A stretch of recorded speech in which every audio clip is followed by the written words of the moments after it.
Kanchipuram వకుడా silks నాణ్యత మా ప్రాధాన్యత. మదీనాగూడ, మియాపూర్, హైదరాబాద్ లో త్వరలో శుభారంభం.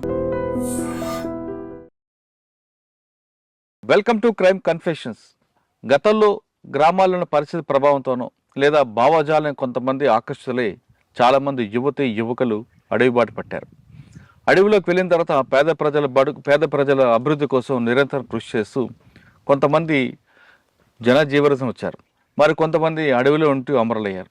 ఆ విధంగా జనజీవన శ్రమంతులు కలిసిన వారు పరిచయం చేసే కార్యక్రమంలో ఈ వారం మన గెస్ట్ వరికొప్పుల సత్తమ్మ అలియాస్ రచితక్క, జ్యోతక్క. అందరూ గ్రామాల్లో పరిస్థితి కోసం వెళ్తే ఆవిడ భర్త అడుగుజాడలో నడిచి అడవికి వెళ్ళారు. అసలు ఆ పరిస్థితి ఎందుకు వచ్చింది, లోపలికి వెళ్ళిన తర్వాత ఆమె ఏం చేశారు, బయట తల దాచుకున్న తర్వాత సానుభూతి పరులాగుంటూ ఆమె ఏ విధంగా భర్తను కాపాడుకున్నారు, పోలీసులకి తన ఫోటోలు లేకుండా ఉన్నా దొరకకుండా ఏ విధంగా చేశారనే విషయాన్ని ఆమె నడి తెలుసుకుందాం. అక్క నమస్తే. నమస్తే. గతంలో నల్గొండ, చౌటప్పల్ ఈ ప్రాంతం, సంఘం ఈ ప్రాంతం తీసుకుంటే వరికొప్పల సత్తమ్మ అలియాస్ జ్యోతక్క అంటే చాలామందికి పేరు విన్నారు కానీ మనిషి చూసేవారు కాదు. అప్పట్లో పోలీసులు కూడా చెప్పారు మీ ఫోటో కూడా దొరకని పరిస్థితుల్లో ఉంటారని. మీరు ఎవరికైనా షెల్టర్ ఇస్తే ఆ షెల్టర్లోకి పోలీసులు వచ్చినా వాళ్ళ కంటికి కనపడకుండా బయటికి సేఫ్గా పంపించేవారట. అసలు అది ఎలా సాధ్యం? తర్వాత అప్పట్లో ఒక డిఎస్పీ గారి మీద అటాక్ జరగడం, ఆ విషయంతో పాటు మీ భర్తను కూడా మీరు ఒక దశలో పోలీసులు పట్టుకోవడానికి వస్తే ఎలా కాపాడారు? ఈ మూడు ప్రశ్నలకు సమాధానం చెప్పే ముందు వరికొప్పుల సత్తమ్మ అలియాస్ జ్యోతక్క కుటుంబ నేపథ్యం, అడవి బాట ఎందుకు పట్టాల్సింది చెప్పమ్మా. అందరూ కూడా సాధారణంగా భర్త వెళ్తుంటే అదే అడుగుజాడలు నడుస్తుంటారు, కానీ మీ భర్త వెళ్తుంది మంచి పని కోసం అప్పట్లో, కానీ అక్కడ పోలీసులు వస్తారు, వేధింపులు ఉంటాయనే విషయం తెలిసి చేశారా, లేదు దేనికైనా ఎదుర్కొందామని చెప్పి మీరు మీ భర్తకు సహకరించారా? దేనికైనా ఎదుర్కొందామని సహకరించడం. ఎందుకంటే ఒక న్యాయంగా, ఒక ప్రజాసేవ కోసం, ప్రజలకు అన్యాయం జరుగుతుంది కాబట్టి ఏంటంటే ప్రజాసేవ కోసం పోతుంది కాబట్టి దానికి నేను ఏమాత్రం అడ్డు చెప్పలే. ఆయనకు తోడుగా నిలబడ్డా, ఒక కుడిగుజంలాగా నిలిచిన. ఎందుకంటే న్యాయం కావాల్సిన న్యాయం అని అప్పుడు జరిగే అన్యాయాలకు అది కరెక్ట్ అనిపించింది నాకు. అప్పుడు జరిగే అన్యాయాలకు అంటే అప్పుడు ఒక భూస్వాములది, దురలది పాలన, దౌర్జన్యాలు ఎన్నో ఉన్నాయి. అప్పటి లెక్కలు చూసుకుంటే అది రైట్ అనిపించింది, కానీ తోడుగా నిలబడ్డా నేను. సరే, ఒక్కసారి అప్పుడు పరిస్థితి చెప్పు, మీ కుటుంబ నేపథ్యం, అన్నతో మీకు ఎలా పరిచయం? ఎందుకంటే మీరు దళంలోకి వెళ్ళి కాకుండా ముందే పెళ్లి చేసుకున్న తర్వాత ఆయన అటువైపు వెళ్ళారు. ఆయన ముందు పరిచయాలు ఉన్నాయి, కానీ మీ కుటుంబం పెళ్లి అయినాక పరిచయం అయింది. కాదు, మీ కుటుంబం గురించి చెప్పమ్మా. మా కుటుంబం గురించి అమ్మా నాన్న వాళ్ళు, అమ్మా నాన్న అంటే చాలా అంత ప్రేమగా నన్ను సాధిరు. అమ్మా నాన్న తుమ్మలూడెం, రావణపేట మండలం. అమ్మ వాళ్ళది. నాన్న అమ్మ ఏం చేస్తారు అప్పుడు ఏదో వాళ్ళు వ్యవసాయం పని చేసుకునేది. ముగ్గురు అన్నలు, ఒక అక్క. కానీ చాలా అల్లరి ముద్దుగా, అంటే అసలు ఈ పని అంటే ఏందో అనేది వాళ్ళకు తెలియకుండా నన్ను సాగిరు. అసలు వ్యవసాయం పని అంటే తెలియదు, బురద పని అంటేనే తెలియదు నాకు. అట్లాంటి విధంగా నన్ను పెంచిరు. పెళ్ళైనాక ఇవన్నీ అనుభవమైనాయి. చాలా చాలా. మీకు ఎవరు ఈ అంటే పెద్దలు కుదిర్చిన పెళ్ళి. అప్పుడు ఏం చేసేవారు ఆయన? చదువుకుంటుండు, చదువు అయిపోయింది, ఏం లేదు, కానీ ఇక్కడ వీళ్ళతోటి పరిచయాలు ఉన్నాయి. కాదు, మరి ఏమని చెప్పి పెళ్లి చేసుకున్నారు మీరు? ఉద్యోగం చేస్తున్నారనా? ఉద్యోగం ఏం చేసుడు ఏం లేదు, చదువుకున్న చదువు అయిపోయింది, వస్తుంది జాబ్ వస్తుందన్న లెక్కల వాళ్ళు పెళ్లి చేసుకోరు వాళ్ళని. అంతే. ఇక సరేలే, వ్యవసాయం కూడా. కాపురం ఎక్కడ పెట్టారు అప్పుడు? సంఘంలో ఉన్నాం, అత్తమామ సమక్షంలోనే ఉన్నాం. వాళ్ళ సమక్షంలోనే ఉన్నాం కాబట్టి ఏదున్నా వాళ్ళు చెప్పినట్టుగా వాళ్ళ అడుగుజాడలనే మేము కొద్ది రోజులు నడిచినాం. కానీ ఆయన కూడా తల్లిదండ్రులకు చిన్ననే, నేను కూడా చిన్ననే. మంచిగా చదివిపిచ్చిర్రు, మంచిగా చేసిర్రు. అందరూ కూడా చాలా ప్రేమగా చూసుకునేది ఆయనని. 8 మంది వాళ్ళు, ముగ్గురు అన్నదమ్ములు, 5గురు అక్క చెల్లెళ్ళు. మా కుటుంబంలో మేము 5గురం, ఆయన కుటుంబంలో 8 మంది. ఆయన చిన్న కొడుకు, నేను చిన్న బిడ్డని. ఆ క్రమంలో ఏం జరిగింది అని అంటే పెళ్ళి అయిపోయింది, అంత బాగానే ఉన్నాం, వ్యవసాయం చేసుకుంటున్నాం. ఆయన చదువు కూడా అప్పటికి అయిపోయింది కాబట్టి అసలు ఇక్కడ ఏం జరిగింది కూడా తల్లిదండ్రులు కూడా తెలియదు. వాస్తవానికి వాళ్ళతో తిరిగేదైనా ఏదైనా తెలియదు. అలాంటప్పుడు పోతుండేది వస్తుండేది, ఎప్పుడు పోయేదో ఎప్పుడు వచ్చేదో ఎక్కడ పోయేదో అన్న సంగతి నాకు కూడా విషయం తెలియకపోయేది. ఆ తర్వాత కొద్ది రోజుల తర్వాత ఎక్కడ వెళ్తున్నావు, ఏమవుతుంది, ఎటు పోతున్నావు అన్న ఆలోచనలో దళాన్ని ఇంటికి తీసుకొచ్చేసిండు. ఇంటికే తీసుకొచ్చేసిండు. మీరు అడిగారు ఎక్కడికి వెళ్తున్నావు అని?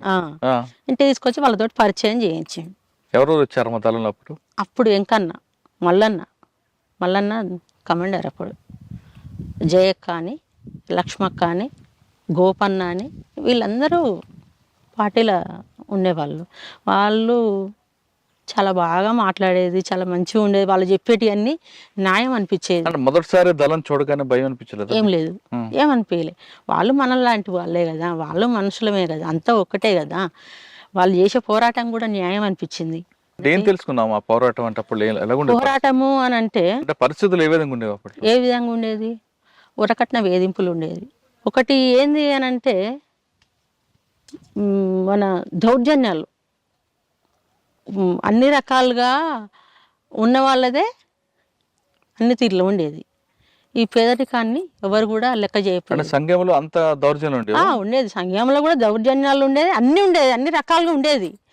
అంటే బయటే పక్క ఊర్లో అంటే ఈయన తిరగ కూడా ఈయన దళంలో తిరిగినప్పుడు పక్క ఊర్లలో వాళ్ళకి ఏం అన్యాయం జరిగినా వచ్చి నాకు వచ్చి చెప్పేవాళ్ళు. వాళ్ళు నేను పాటికి వివరించేవాడిని.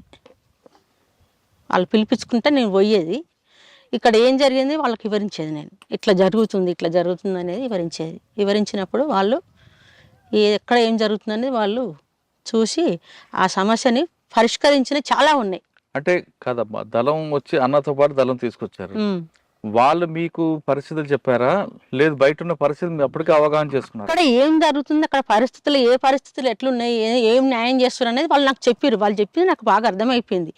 ఆ తర్వాత ఈయన తిరిగేటప్పుడు కూడా బయట నుంచి వెళ్ళి వచ్చి ఇలాంటి అన్యాయాలు జరుగుతున్నాయి, ఇట్లా జరుగుతున్నాయి, వరకట్న వేధింపులు ఉన్నాయి, చాలా జరుగుతున్నాయి అని అంటే కొన్ని మొండి పంచాయతీలు కూడా, తెగని పంచాయతీలు కూడా చాలా ఉండే. అలాంటివి నేను వాళ్ళకి చెప్పేది, వాళ్ళు పరిష్కరించేది. అట్లాంటివి చాలా పరిష్కరించారు. సరే చేసావు, బాగానే ఉందమ్మా. అప్పుడు అత్త మామ అడ్డుకోలేదా? ఏంటి వీళ్ళందరూ పంచాయతీ పెడుతున్నావు, ఇంట్లో తీసుకొచ్చావని? వాళ్ళు కూడా ఏంటంటే వాళ్ళు భయపడేది పోలీసు వాళ్ళంటే. పోలీసు వాళ్ళంటే ఇక రాను ఎట్లయిందంటే యుద్ధమే జరిగినట్టు అయింది. నువ్వు ఏందమ్మా మీ భర్త ఎక్కడ పోతుండు, ఏం చేస్తుంటే నాకు తెలుసు సార్. ఎప్పుడు తెలిసింది పోలీసులకి? వాళ్ళక 96లో తెలిసింది, 92లో తెలిసింది వాళ్ళకి. అంతవరకు దళం వస్తూ పోవడం, ఈయన వెళ్ళడం రావడం అంతే. 92 నుంచి వెళ్ళే పోలీసు వాళ్ళకి తెలిసింది. అంతవరకు వాళ్ళు మీ దగ్గర వచ్చేవారు. తెగని పంచాయతీలో చెప్పి పంచాయతీ సెటిల్ చేశానంటున్నావు కదా ఒకటమ్మా దళంతో. ఒకటి చెప్పు, బాగా తెగని పంచాయతీని. తెగని పంచాయతీ అని అంటే ఇక్కడ ఒలిగొండ మండలంలో ఒక రెడ్డి అమ్మాయి ఉండే. వాళ్ళు చాలాసార్లు వచ్చేది. ఆమె నా భర్త నన్ను ఇట్లా ఇబ్బంది పెడుతుండు, ఇట్లా కొడుతుండు, తిడుతుండు, వేధిస్తుండు, చాలా నిర్బంధిస్తున్నారు, అత్తమామ కూడా చాలా బాధలు పెడుతుర్రు అనేది నాకు ఇంటికి వచ్చి నాకు చెప్పుకోనేది ఆమె. అంటే ఇంటికి వచ్చి చెప్పినప్పుడు నేను దళానికి చెప్పేది, పలాని ఊర్లో పలాని కథ అని చెప్పేసి చెప్తే ఆ ఊరికి పోయి వాళ్ళ అత్తమామని వాళ్ళ భర్తని పిలిపించుకొని ఆ సమస్యను పరిష్కరించి ఆమెని పంపించే.